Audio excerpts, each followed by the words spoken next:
Martial law, जैसा कि यह है, ये भी एक क्या है, कानून है। जैसे आपने देखा होगा कि धारा 144 लागू लागू लगा दी जाती है जब चुनाव आते हैं। आप कहते हैं ना कि आचार संहिता लग गई है, तो उसमें होता क्या है? अभी आपने देखा कोरोना काल में क्या क्या देखा, जैसे लग रहा था कि 144 लगा दी गई, कोई भी व्यक्ति बाहर नजर नहीं आ रहा था, सारूर क्या था, पुलिस ही पुलिस थे ना।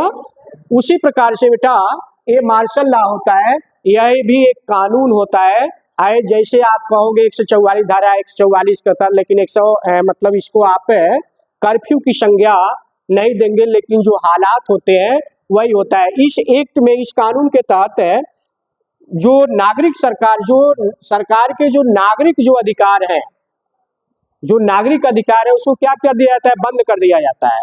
और वहां पे क्या किया जाता है, सेना का नियम लगाया। तो मतलब वहां की संपूर्ण क्या होगी, सुरक्षा की जिम्मेदारी किसको दे दी जाती है, सेना को दे दी जाती है।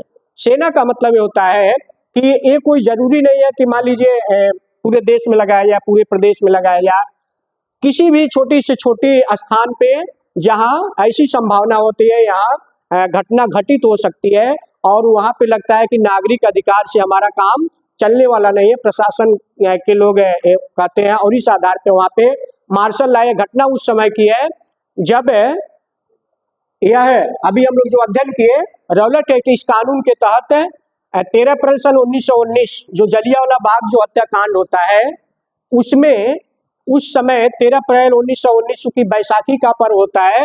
और भारत के दो महान क्रांतिकारी, अभी जैसा कि मैंने नाम दिया, क्या नाम था, डॉक्टर सत्यपाल और सैफुद्दीन किचलू, और उनको ब्रिटिश सरकार क्या करती है, अरेस्ट करती है। किस कानून के तहत है, यही होता है रौलट एक्ट अधिनियम के तहत। और इसके अलावा बहुत सारे लोग को भी बिना किसी निरपराध, बिना किसी गलती के संदेह के आधार पे ब्रिटिश सरकार उनको अरेस्ट करती है। और इसी के एवज में क्या होता है कि भारत के लोग क्या करते हैं, जलियांवाला बाग हत्याकांड के दिन उसके पहले वहां पे एक सामान्य जनसभा का आयोजन करते हैं।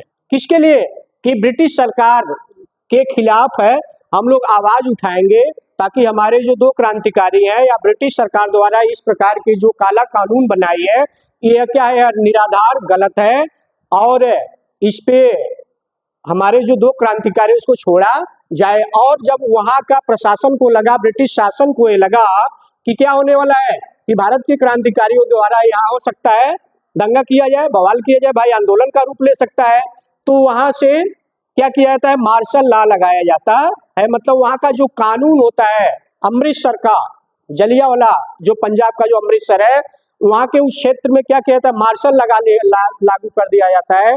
लेकिन ये बात होती है, मार्शल लॉ लागू किया जाता है, लेकिन सभी लोगों को मालूम नहीं होता है। जितने भी राजनीतिक लोग हैं उनको इक्का दुक्का छोड़ दिया जाए तो केवल उन्हीं लोगों को मालूम। चूंकि आज क्या है, आज का जो युग है वह मीडिया का युग है। कोई भी घटना यदि लंदन में हो रही है तो तुरंत उसकी जानकारी आपको यहाँ बैठे बैठे मिल जा रही है, क्योंकि आज हमारी क्या है, तकनीकें काफी हाईटेक हो गई है। कोई भी घटना कहीं हो रही है तुरंत आपके पास आए, लेकिन उस समय क्या था, ये सारी चीजें नहीं थी। और भारत के लोगों के, भारत के जो क्रांतिकारी थे उनको इस बात का शायद पता भी नहीं था कि उस जगह पे जनरल डायर द्वारा क्या किया जाता है, वहां पे मार्शल लॉ लागू किया जाता है, और जानकारी नहीं होती है। और उसमें क्या होता है, फिर वही घटना जो आगे हम लोग पढ़ेंगे, 13 अप्रैल 1919 की जो घटना होती है, यानी कि बैसाखी के दिन का पर्व होता है। अमृतसर का वह जो जलियांवाला जो बाग होता है, वह एक बागीचा होता है, जिल्ली नाम का एक व्यक्ति होता है, उसी का वो बागीचा होता है, उसी में वह मेला का आयोजन किया जाता है। बैसाखी का जो पर्व होता है वह जब गेहूं की फसल पंजाब में हो जाती है, उसकी कटाई मड़ाई हो जाती है, लोग घरों में रख लेते हैं, तो उसकी खुशी में बैसाखी का पर्व मनाया जाता है। और इधर भारत के लोग क्या कर रहे थे, मतलब जो क्रांतिकारी थे, दोनों अपने क्रांतिकारियों को रिहाई के लिए वहां एक जन आंदोलन करते हैं। और इस आधार पे एक बहुत ही एक विनाशकारी घटना घटित होती है, जिसको हम लोग 13 अप्रैल सन 1919 के नाम से जानते हैं। और इस प्रकार से यह होता है मार्शल लॉ। मतलब यहाँ की जो नागरिक जो कानून होते हैं उसको क्या करती है सेना अपने हाथ में ले लेती है, उस अधिकार क्षेत्र की जहां कोई अप्रिय घटना घटित होने की संभावना होती है, और इस आधार पे ये तो रहा आपका मार्शल लॉ। स्टॉप कर दो। क्लियर हुआ? आगे